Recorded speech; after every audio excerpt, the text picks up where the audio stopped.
ایک دفعہ نبی کریم صلی اللہ علیہ وسلم کا اظہار ہے جنت کا راستہ تھا،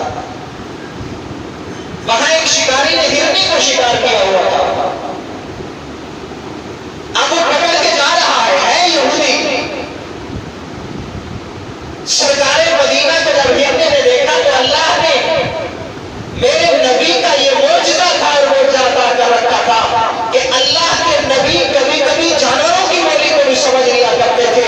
حضرت سلیمان علیہ السلام کے واقعہ کے اندر قرآن کریم کے اندر یہ بات موجود ہے کہ حضرت سلیمان نے ایک چونٹی کی آواز کو سنا بھی تھا، سمجھا بھی تھا، اور پھر اپنے لشکر کو بھی کہا تھا کہ یہ چونٹی اپنی قوم قبیلے کی دوسری چونٹی کو کہہ رہی ہے کہ اے چونٹیوں یہاں سے ذرا ہٹ جاؤ، اس لیے کہ سلیمان علیہ السلام کا لشکر آ رہا ہے، کہیں وہ آپ کو روک کے نہ چلا جائے، انہیں پتہ بھی نہیں چلے گا۔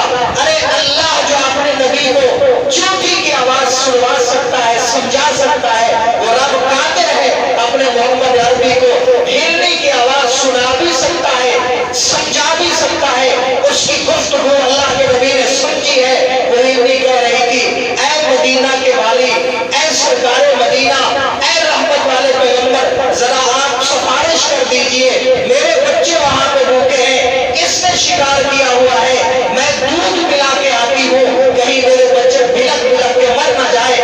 نبی کریم نے اس یہودی کو کہا اس ہرنی کو چھوڑ دو، یہ کہہ رہی ہے کہ اس کے بچے پیاسے ہیں، انہیں سیراب کر کے آتی ہے۔ وہ کہنے لگا آپ کو کیا پتا یہ نہ آئی واپس تو کس بات کی گارنٹی ہے؟ محمد عربی نے کہا اسے جانے دو، میں تیرے ساتھ بیٹھا ہوں، یقین کر لو کہ یہ واپس آئے گی، اگر یہ واپس نہ آئے مجھے ساتھ لے جانا۔